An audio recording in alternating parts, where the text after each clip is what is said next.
বন্ধুরা, সুজির সাথে মাত্র এক পিস স্লাইস ব্রেড দিয়ে আজকে তোমাদেরকে দারুণ সুস্বাদু সম্পূর্ণ নিরামিষ একটি চটজলদি টিফিন তৈরির রেসিপি দেখাচ্ছি, যেটা একেবারে ইউনিক একটা রেসিপি। এর জন্য আমি এখানে নিয়েছি 1 বাটি পরিমাণ সুজি, আর এটা হচ্ছে কাঁচা সুজি। ফার্স্টেই সুজিটাকে একটা মিক্সার গ্রাইন্ডার জারের মধ্যে নিয়ে নিলাম, আর এর সঙ্গে 1 পিস স্লাইস ব্রেড আমি ছোট ছোট টুকরো করে ছিঁড়ে অ্যাড করে দিচ্ছি। এখানে আমি হোয়াইট ব্রেড ব্যবহার করেছি, তবে তোমরা চাইলে ব্রাউন ব্রেড কিন্তু এখানে ইউজ করতে পারো। খুব সুন্দর করে গ্রাইন্ড করে নিতে হবে। হাতে মাত্র 5 থেকে 7 মিনিট যদি সময় থাকে তাহলে এই রেসিপিটা খুব সুন্দর করে তৈরি করে নেওয়া যায়। খেতে যেমন টেস্টি হয় ঠিক সেরকম হেলদি তো বটেই, আর বাচ্চা কিংবা বড়দের স্কুল অফিসে লাঞ্চ বক্সের জন্য এটা একদম একটা অ্যাপ্রোপ্রিয়েট রেসিপি। তাছাড়াও সকাল কিংবা বিকেলের টিফিনের জন্য তো ভীষণভাবে হেল্প করবে এই রেসিপিটা, কারণ আমাদের হাতে যখনই সময় কম থাকবে এই রেসিপিটা চটজলদি তৈরি করে নেওয়া যাবে। দেখো বেশ ভালো করে গুঁড়ো করে নিয়েছি, খুব একটা মিহি পাউডার কিন্তু নয়, জাস্ট গুঁড়ো গুঁড়ো একটা তৈরি করে নিয়েছি। আর এর সঙ্গে অ্যাড করে দিচ্ছি যে বাটি মেপে সুজি নিয়েছিলাম ওই বাটিরই হাফ বাটি পরিমাণ টক দই, আর ওই বাটিটাকে ধুয়ে 1 বাটি পরিমাণ রুম টেম্পারেচারে থাকা জল, আরও হাফ বাটি এমনি ফ্রেশ জল এখানে অ্যাড করে দিলাম। তার মানে হচ্ছে টোটাল আমি এখানে 1.5 বাটি পরিমাণ জল, হাফ বাটি পরিমাণ টক দই অ্যাড করেছি, তার সাথে স্বাদ অনুযায়ী লবণ দিয়ে দিলাম।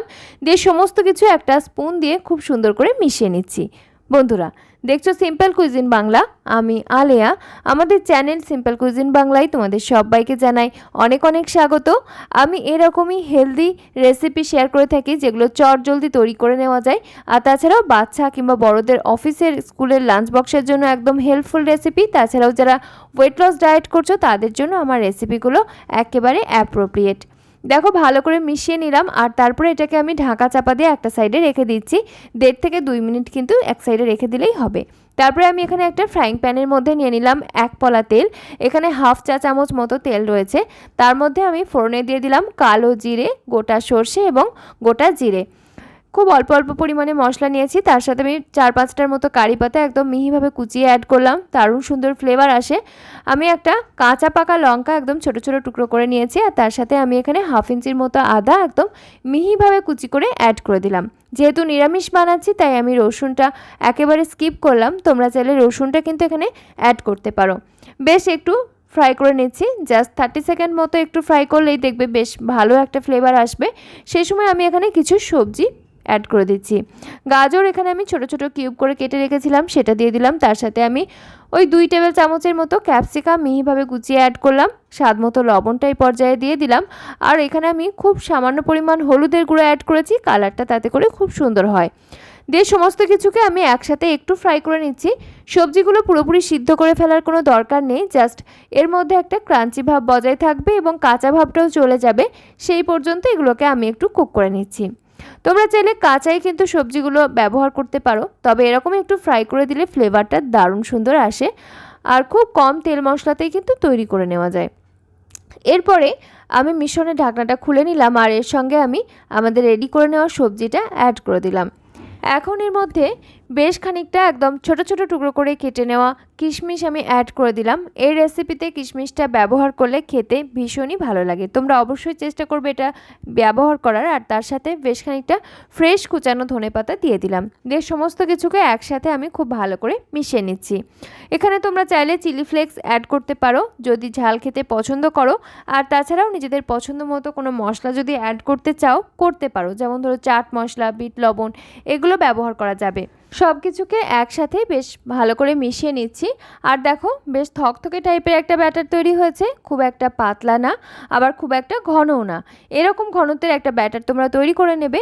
আর এখানে চাইলে নিজেদের পছন্দ মতো সবজি আরও ব্যবহার করতে পারো। তারপরে এদিকে আমি একটা আপ্পে প্যান গরম করে নিয়েছি, আর প্যানের প্রত্যেকটা খাঁজে খাঁজে আমি 1 ফোঁটার করে সর্ষের তেল অ্যাড করছি। তোমরা চাইলে এখানে অলিভ অয়েল কিংবা যে কোনো কুকিং অয়েল ব্যবহার করতে পারো।